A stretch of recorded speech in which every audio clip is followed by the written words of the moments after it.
جناب نبی کریم صلی اللہ علیہ وسلم آمنہ کے دور یتیم عبداللہ کے رخت جگر محمد مصطفیٰ احمد مشتبہ ساقی کوثر شافی محشر بدر الدجا خیر الورا شمس الضحیٰ رحمت للعالمین راحت للعاشقین شفیع المذنبین امام الاولین امام الآخرین امام الانبیاء خاتم الانبیاء سرور کونین ہادی کل ہادی سبل فخر رسول ابو بکر و عمر عثمان و حیدر کے پیغمبر زینب رقیہ ام کلثوم و فاطمہ کے ابا حسن کائنات جمال کائنات جلال کائنات رونق کائنات دبدبہ کائنات مقصود کائنات مطلوب کائنات محبوب کائنات عظمت کائنات عزت کائنات تاجدار کائنات تاجدار انبیاء خاتم الانبیاء امام الانبیاء جناب محمد رسول اللہ سب کہہ دو صلی اللہ علیہ وسلم جب ان کی باری آتی ہے تو ان کے معجزات دیکھیں اللہ رب العزت نے ان کو معجزات علمی بھی دیے عملی بھی دیے آپ کا عملی معجزہ سمندر میں بھی جاری ہوا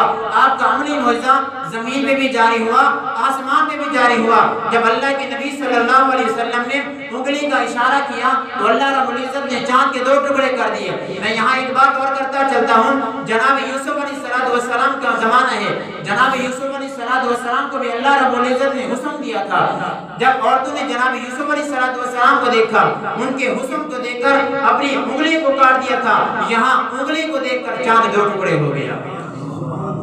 وہاں جناب یوسف علیہ السلام کو دیکھا تو عورتوں نے اپنے ہاتھوں کے پورے کاٹ دیے یہاں انگلی کا پورا دیکھ کر چاند 2 ٹکڑے ہو جاتا ہے میرے پاک پیغمبر کا یہ معجزہ عملی معجزہ ہے میرا پیغمبر نے اپنے ہاتھوں سے کر کے دکھایا میرے نبی کا معجزہ جو عملی معجزہ یہ بھی ہے کہ آپ علیہ السلام نے معبد کی بیمار بکری کو جب ان پہ مبارک ہاتھ لگے وہ بیمار بکری تھی دودھ بھی نہیں دیتی تھی جب وہ پاک پیغمبر کے مبارک ہاتھ لگے وہ بکری اتنا دودھ دینے لگی کہ سارے گھر کے برتن بھر گئے دودھ ابھی ختم نہیں ہوا تھا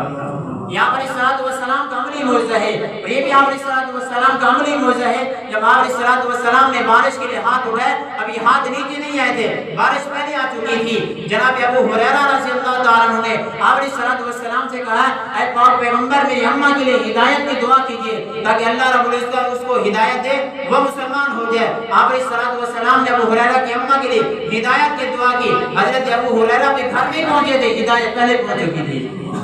یہاں پر السلام کے عملی معجزے تھے اور اللہ رب العزت نے علیہ السلام کو علمی معجزہ بھی عطا کیا تھا علمی معجزہ یہ کیا تھا یہ قرآن کریم ہے یہ اللہ رب العزت نے علیہ السلام کو معجزہ دیا یہ علمی معجزہ ہے اس جیسا معجزہ آج تک کسی کے اندر ہمت نہیں ہوئی کسی کے اندر جرت نہیں ہوئی کسی کے اندر طاقت نہیں ہے کہ اس جیسا کلام لا کے دکھا دے اس جیسی کتاب لا کے دکھا دے اس جیسا قرآن لا کے دکھا دے اس دور کے اندر بھی جب قرآن اتر رہا تھا قرآن نے کفار کو چیلنج کیا تھا تو بھی سورت مثلی اس جیسے ایک سورت لا کے دکھا دو چند آیات لا کے دکھا دو 40 دن تک یہ چیلنج کعبہ کی دیواروں پر لٹکا رہا کسی کافر کسی بے ایمان کسی مرتد کے اندر یہ ہمت نہ ہوئی اس جیسا قرآن لا کے دکھا دے اس جیسی سورت لا کے دکھا دے اس جیسے جملے لا کے دکھا دے اگر آج کسی نبی کا کوئی امتی حضرت موسیٰ علیہ السلام کا کوئی امتی یہ دعویٰ کرے کہ ہمارے نبی پہ ایمان لے آؤ بلا ہمارے نبی کو اللہ رب العزت نے ڈنڈے والا معجزہ عطا کیا تھا ید بیضا والا معجزہ عطا کیا تھا اگر تو یہ سوال کر دے کہ آپ کے نبی کو جو اللہ رب العزت نے معجزہ دیا تھا کیا وہ دکھا بھی سکتے ہو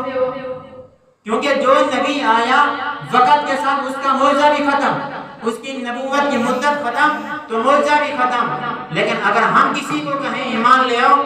ہمارے نبی پر اللہ رب العزت نے معجزے اتارے ہیں کہے کہ معجزہ دکھاؤ ہم قرآن اٹھا کے دکھا سکتے ہیں